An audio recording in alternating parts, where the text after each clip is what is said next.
mä jotenkin sain semmoista tosi paljon semmoista sisäistä rauhaa ja niin kuin turvaa ja varmuutta siihen.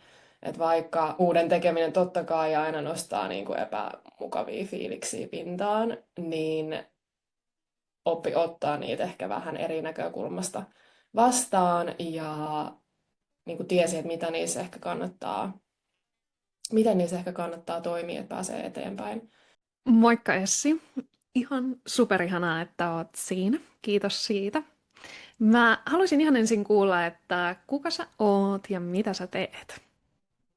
Joo, ää, mä oon Essi, mä oon tanssija, tanssinopettaja, valmentaja. Kaikki mitä mä teen pyörii tanssin ympärillä, se on mun suurin intohimo elämässä. Mulla on valmennus, jossa mä autan tanssia rakastavia naisia rakentaa vahvan ja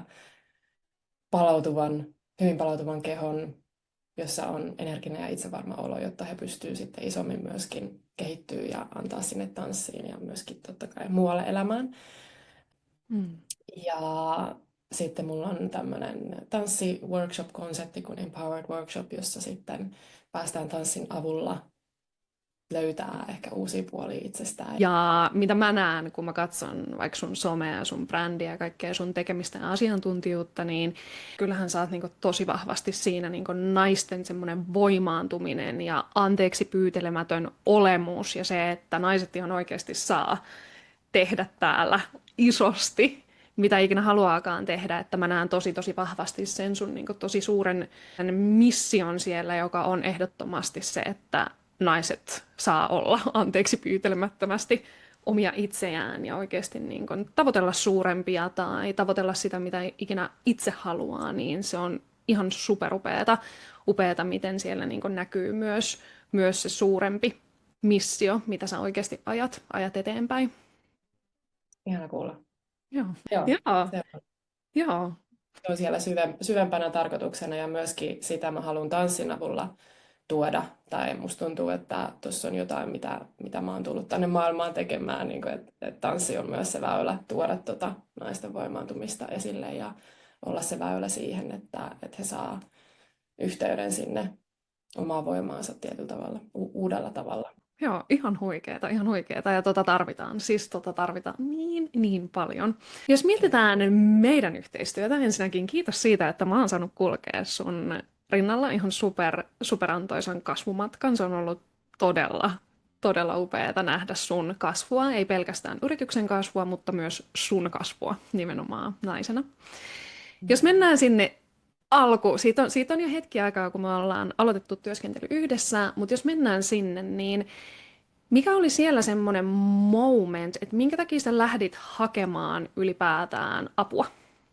Ehkä tuntui siltä, että multa puuttu semmoinen, no sisäisesti niin kun kaipasin ehkä semmoista itsevarmuutta ja sellaista, että mä tiesin, että mussa on enemmän ja mä tiesin, tai mulla oli se iso visio ja kova palo niin kuin tähän tekemiseen ja mä halusin päästä auttaa vielä isommin niin kuin naisia näissä teemoissa, mutta tuntuu, että mä tarvisin siihen jonkun niin kuin potkun perseelle ja jonkun siihen vierelle niin kuin näyttää, että okei, keskityn näihin ja mitä mä olin sua seurannut, niin susta huoku sellainen, niin kuin, sellainen tietynlainen varmuus ja osaaminen, tai niin kuin, että mä en osaa kuvailla, mutta joku sussa niin kuin sun omassa energiassa myös veti puoleensa ja loi semmoista niin kuin luottamusta, että okei, että mä luulen, että sä voisit olla oikea henkilö niin kuin näyttää mulle sitä suuntaa. Joo. Kiitos, kiitos. Ja mä muistan sen, mä itse asiassa olin silloin Australiassa, kun otettiin se puhelu silloin ihan alun perin. Ja mä muistan tosi isosti just sen semmoisen, niin mä näin sut ja sen palon ja sen niin kuin vision, mikä oli vähän siellä silleen piilossa ja nukuksissa, mutta säkin niin kuin tunsit sen, että hei, se on minussa, että nyt on niin kuin aika vapauttaa se. Niin mä jotenkin Joo, muistan, että oltiin isosti ton teeman äärellä silloin. kyllä. Mikä oli sitten, jos sä mietit niin kuin meidän yhteistyöskentelyä, niin kuin just semmoinen, ensinnäkin se sisäinen muutos, koska se oli kuitenkin, tietenkin me oltiin myös yrityksen äärellä ja niin liiketoiminnan äärellä ylipäätään, mutta jos mennään ensin siihen sisäiseen muutokseen, niin mitä siellä tapahtui? Paljon, siellä tapahtui tosi paljon. Ja joo, ei se matka ollut helppo, mutta ehkä just nimenomaan niissä, niin kuin, mitä säkin opetit, että ne timantit tai ne tärkeät hetket on just niitä, kun tulee niitä haasteita. Ja opin niin kuin, työkaluja, miten niissä kannattaa toimia ja miten ymmärtää niitä omia ajatuksia ja niitä, mitä nousee pintaan sieltä. Niin mun mielestä se oli ihan todella niin kuin, korvaamattoman tärkeää, että sä yhdistät noin kaksi, että siellä on se business-strategia ja sitten on toi sisäisen maailman puoli, että ne menee niin kuin käsi kädessä. Että mä jotenkin sain tosi paljon semmoista sisäistä rauhaa ja niin kuin turvaa ja varmuutta siihen, että vaikka uuden tekeminen totta kai aina nostaa niin kuin epämukavia fiiliksiä pintaan, niin oppi ottaa niitä ehkä vähän eri näkökulmasta vastaan ja niin kuin tiesi, että miten niissä ehkä kannattaa toimia, että pääsee eteenpäin. Mm. Niin, joo, mutta mä sanoisin niin kuin tiivistettynä semmoista sisäistä rauhaa, mihin mä pystyn aina palaamaan yhä uudelleen ja niin kuin turvan tunnetta ja selkeyttä, itsevarmuutta, Mm. luottamusta. Ihanaa, ihanaa.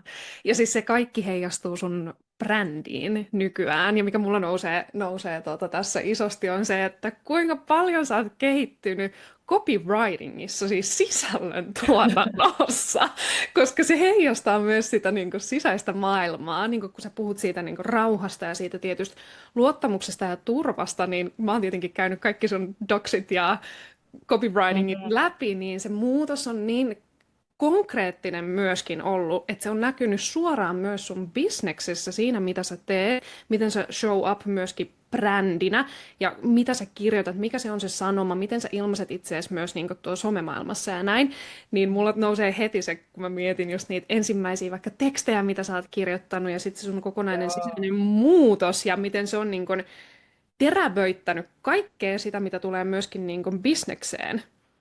joo, Niin ehdottomasti. joo, Kyllä. mulla nousee tää. Joo, että ne niin kuin kaikki mitä mä tuotan ja kaikki mitä mä teen, niin tulee ehkä eri lähtökohdasta nyt. Tai tulee siitä, että hei, mä tiedän mitä mä teen ja mä oon tässä ja mä niin kuin osaan nämä hommat. Ja tai niin kuin on paljon päässyt siitä niin kuin tietynlaisesta, että mä liikaa mietin niin kuin vaikka muita. Tai että se lähtee sieltä mun omasta ytimestä nyt enemmän. Mm. Ja että on sitä niin kuin varmuutta siinä. Aina niitä epävarmuuksia tulee yhä uudelleen, mutta ehkä niin kuin eri tavalla tai niin kuin sit uudella levelillä. Mm. Mutta joo, kyllä se on paljon heijastunut tuohon niin kuin koko bisneksen tekemiseen. Mm. Se, että on enemmän niin kuin linjassa. Ai että. Mitä me lähdettiin silloin muotoilemaan. Sulla oli siellä jo premium-valmennus silloin, kun hyppäsit yhteistyöhön mun kanssa. Ja Mm. lähdettiin vähän selkeyttämään, muotoilemaan, nostamaan sitä niin kuin seuraavalle tasolle. Joo, Niin että se vastasi sit nimenomaan sitä sisäistä. Lähdettiin sieltä kautta, että miten me saadaan harness, se sun palo, ja sitä kautta myös tuotua se ihan siis myyntisivulle ja palvelun muotoiluun siihen, että saadaan niin kirkastettua sun offeria asiakas ylipäätään. Niin mitä, niin kun, jos sä mietit semmoisia breakthrough-hetkiä, mitä tuli nimenomaan siihen business-puoleen, niin mitä sulla nousee mieleen? no varmasti ainakin sitä, kun sieltä alkoi tulla niitä niin kuin selkeyttä siihen, tai mitä sai sultakin sit peilausta niihin, että hei, tämä niin kuin voi toimia, tässä on järkeä, ja niin kuin, että okei, karsitaan noita pois ja keskitytään nyt tähän, ja niin kuin, että mä helposti haluan auttaa monessa asiassa ja otan sinne kaikkea mukaan, niin sit niin kuin sitä karsimista, että okei, nyt keskitytään tähän, mutta et silleen, tai että sä aina muistutit sitä, että mikä mua sytyttää ja mikä on linjassa sen kanssa, mitä mä haluan tehdä. Ja että se oli tosi tärkeää, että siitä valmennuksesta ja koko niin kuin, toiminnasta saa sellaista, mikä niin kuin, mikä on itselle tärkeää ja mikä sytyttää sen oman liekin yhä uudestaan ja tuntuu merkitykselliseltä ja siltä, että niin, että ihan sinne omiin valmennettaviin asti totta kai se heijastuu, että jos mä tunnen, että se mun valmennus on linjassa itseni kanssa. Mutta siis upeeta, ja mulla niinku nousee heti kysymys siitä, että kun just sanot se, että se vaikutus on aina sinne niinku omiin asiakkaisiin niinku saakka, että se on niinku sinne, että se näkyy myös siellä, että miten just on itsensä kanssa ja miten se oman business on rakennettu ja muuta, niin se tietenkin heijastuu sinne asiakassuhteisiin. Niin kuin mitä täältä päin voin sanoa, niin sullahan myöskin niin kuin asiakassuhteet ja se työskentely asiakkaiden kanssa niin kuin tosi paljon shiftas, eikä vaan? Ja sulla on nyt, sun Joo. asiakkaat saa ihan huipputuloksia. Mä haluan niin kuin nostaa tähän se, kerro niistä huipputuloksista, mitä sun asiakkaat saa. Siis eniten ehkä jäänyt mieleen sellaiset kommentit, joita on tullut siis monelta, että sain itseni takaisin, mitä ei voi mitata rahassa.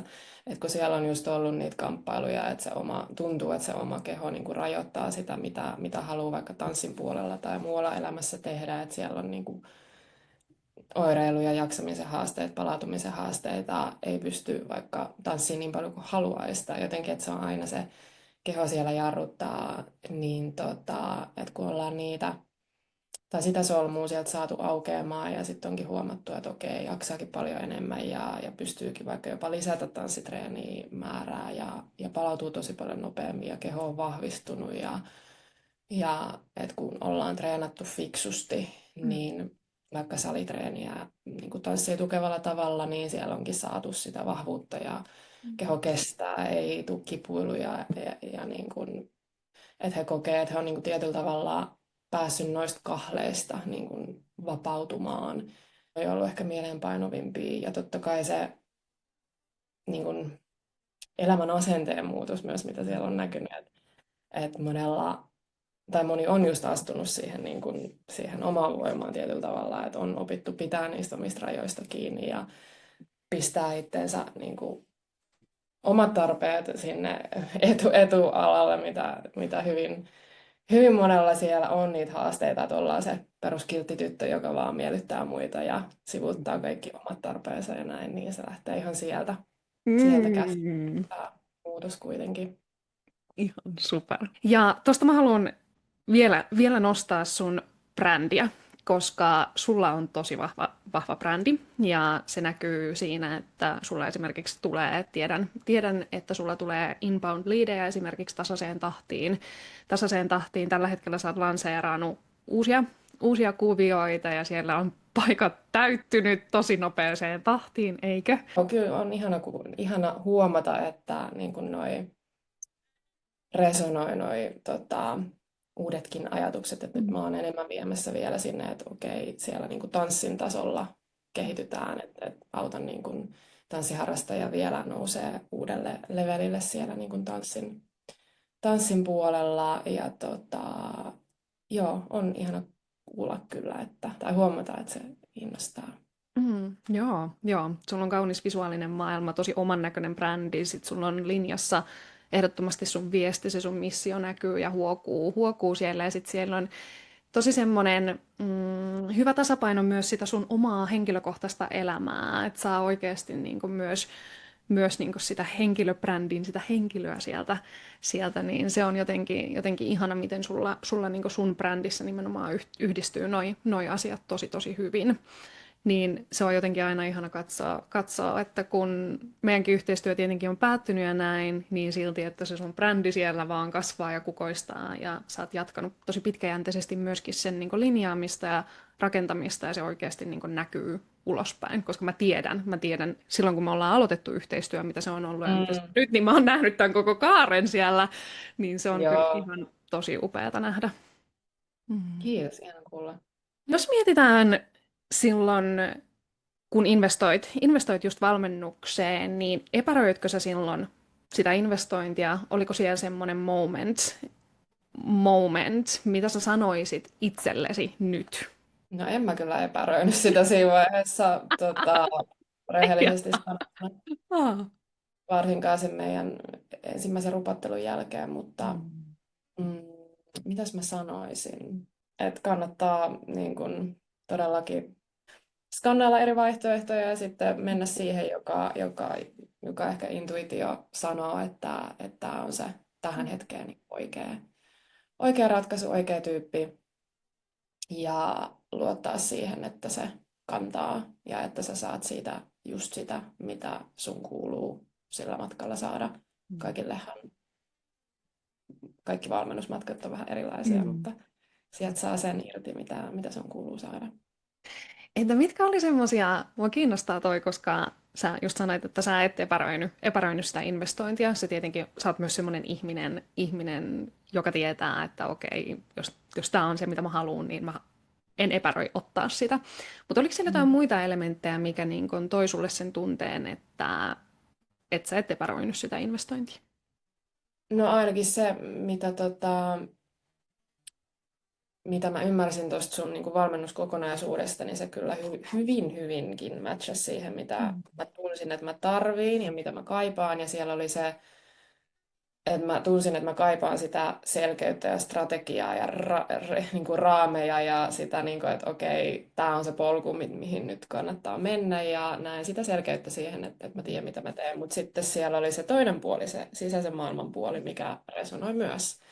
Ja mä ymmärrän, että niitä molempia tarvitaan. Ja sitten se sun tietynlainen semmoinen maadottunut varmuus siinä meidän rupattelussa, mikä meillä oli siellä ennen kuin lähdin mukaan, Mm. niin se myös jotenkin vetosi, että mä sain susta sen energian, että hei, että sä oot tässä ja mä oon tervetullut sinne, sä et pakota mua millään tavalla ja että se on täysin mun valinta nyt, että haluanko tulla vai en.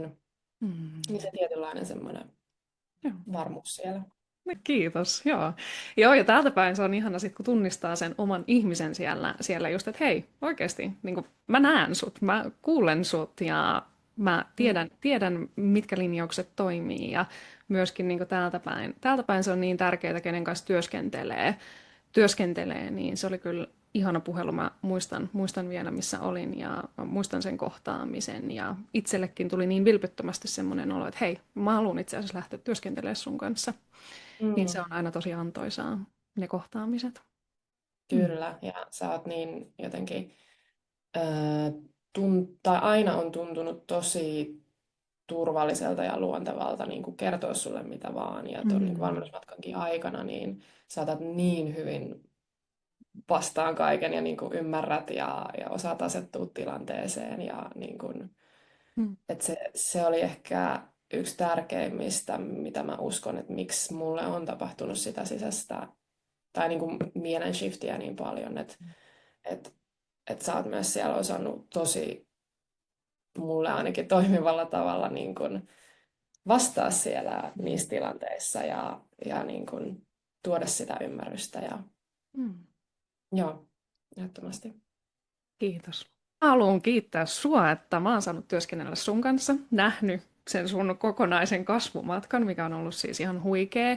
Just, että se palo on oikeasti sieltä päässyt vielä enemmän vapautumaan ja näkyväksi ja jotenkin siis kaikki. Ja tietenkin business se nyt on kasvanut, se on itsestäänselvyys, että se myös kasvaa ja linjautuu siinä samalla, kun itsekin linjautuu, niin se on ollut tosi antoisaa, joten kiitos. Kiitos siitä, että on saanut kulkea tämän matkan. No samoin. Mm. Kiitos Ihanaa. sinulle. Ja mistä Essi sut löytää? Aha, no IG:stä ainakin siellä on aktiivisin ehkä Essi Pulkkanen, ei mitään lisäyksiä. Essi Pulkkanen löytyy. Ja sitten nettisivut essipulkkanen.com, niin siellä myöskin mun kaikki palvelut. Ihan mahtavaa. Kiitos. Kiitos Essi.